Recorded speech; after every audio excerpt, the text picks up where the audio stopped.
Assalamualaikum warahmatullahi wabarakatuh. Perkenalkan, nama saya Mainalda Alvinita Azizah, NIM 12306193061.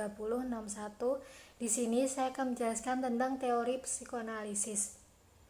Teori psikoanalisis merupakan teori yang berusaha untuk menjelaskan tentang hakikat dan perkembangan kepribadian manusia.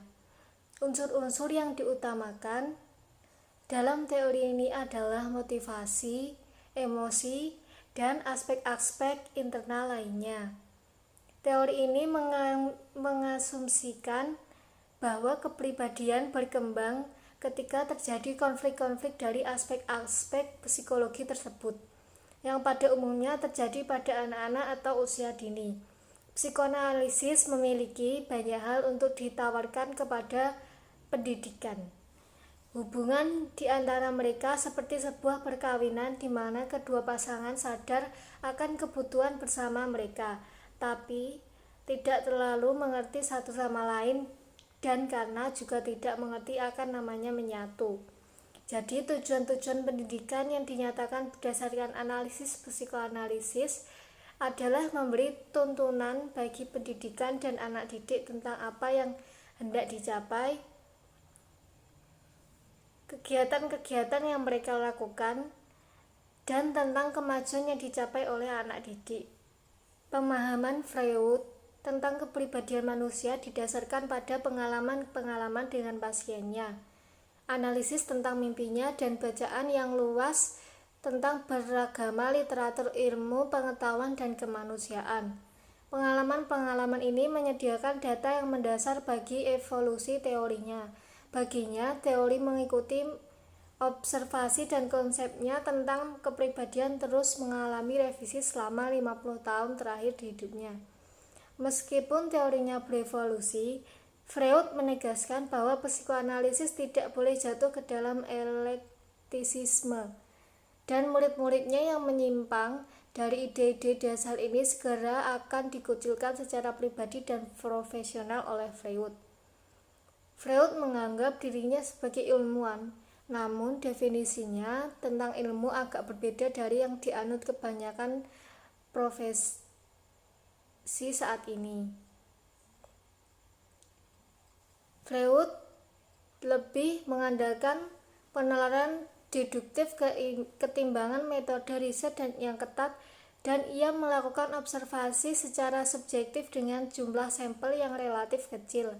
Dia menggunakan pendekatan studi kasus hampir secara eksklusif, merumuskan secara khas hipotesis terhadap fakta-fakta kasus yang diketahuinya. Pengaplikasian teori psikoanalisis. Konseli. Assalamualaikum, selamat siang. Konselor. Waalaikumsalam, selamat siang. Oh iya, silakan duduk. Konselor, alhamdulillah sudah lama saya menantikan keluarga Tini untuk bisa hadir ke sekolah. Akhirnya bisa ketemu hari ini. Bagaimana kabarnya hari ini, Bu? Ibu Bapak Tini? Alhamdulillah keluarga kami baik dan sehat. Sebenarnya ada apa, Bu Guru, kita dipanggil untuk ke sekolah? Oh iya, sebelumnya terima kasih untuk Bapak dan Ibu sudah mau memenuhi panggilan dari sekolah untuk hadir di ruangan ini.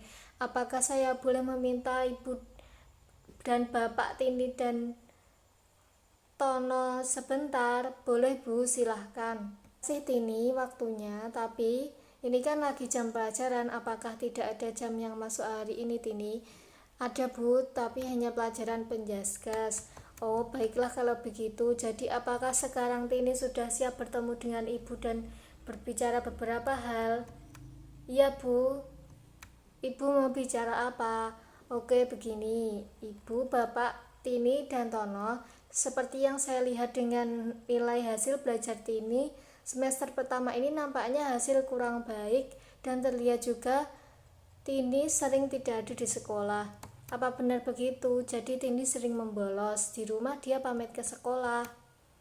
Ibu, Tini, apa itu benar yang dikatakan Bu Guru? Iya, Bu. Ayah. Oh, jadi selama ini kamu membohongi ayah dan ibu. Ibu, kamu mau jadi anak nakal, Tin? Kamu itu perempuan mau jadi apa nanti? Sudah berani membohongi orang tua, ibu dan ayah, bekerja keras untuk menyekolahkan kamu dan untuk masa depan kamu, tapi kamu malah membalas dengan cara seperti ini. Kamu itu disekolahkan bukan untuk jadi anak yang suka membohongi orang tua. Maaf ayah, ibu, selama ini Tini membohongi ayah dan ibu. Tini sangat menyesal sudah membuat kalian marah. Maafkan Tini. Ayah, Tono, selama ini apa kamu tidak mengetahui jika Tini membolos sekolah? Tidak ayah, saya hanya mengantar Tini sampai depan pintu gerbang saja. Ibu, lalu kalau ayah sedang sibuk bekerja, kamu ikut-ikutan malas begitu? Apa sebenarnya sudah mengetahui Tini sering membolos tetapi kamu menyembunyikan hal itu? Tidak bu. Lalu Tini, kenapa sih semua menyalahkan aku? Kalian tidak sayang sama Tini. Konselor, sudah bapak dan ibu, Tini dan Tono, jangan saling menyalahkan seperti itu. Saya mengundang kalian semua untuk datang ke sekolah bukannya untuk ribut, tapi supaya kalian semua mengetahui dan saya juga mengetahui masalah apa yang sebenarnya dialami sama Tini. Sampai sekarang tidak masuk sekolah dan nilai semakin menurun. Ya sudah, sekarang Tini bicara saja apa yang menyebabkan kamu seperti ini. Ibu akan membantu, jangan takut. Kebetulan juga keluarga kamu ada di sini. Jadi agar mereka bisa tahu. Ya bu, tapi saya takut. Tini jangan takut, ibu di sini membantu Tini menyelesaikan masalah ini. Tapi saya masih bingung cara menjelaskannya bu. Tidak usah bingung ya Tin, ibu akan mendengarkan semua yang Tini ceritakan. Terus saya harus berita dari mana bu? Oke begini, Tini bercerita keadaan Tini semenjak kecil yang masih Tini ingat sampai sekarang ini. Bagaimana Tini? Masa kecil saya kurang bahagia bu. Saya merasa orang tua saya selalu menekan saya. Terkadang saya merasa iri dengan teman-teman yang lain yang begitu bebas bergaul dan bermain di luar rumah, sedangkan saya hanya berdiam di rumah dan selalu sendiri. Ya, ibu sebenarnya tidak bermaksud seperti itu, tapi ini semua juga demi kebaikan kamu. Ibu dan ayah ingin kamu itu menjadi anak yang sukses dan bisa ibu banggakan. Konselor, ibu tenang dulu, kita dengarkan dulu apa yang Tini rasakan selama ini. Nah, kita dapat mengetahuinya. Ya sudah, lanjutkan. Ibu tadi mendengar kata menekan, maksudnya gimana ya Tin?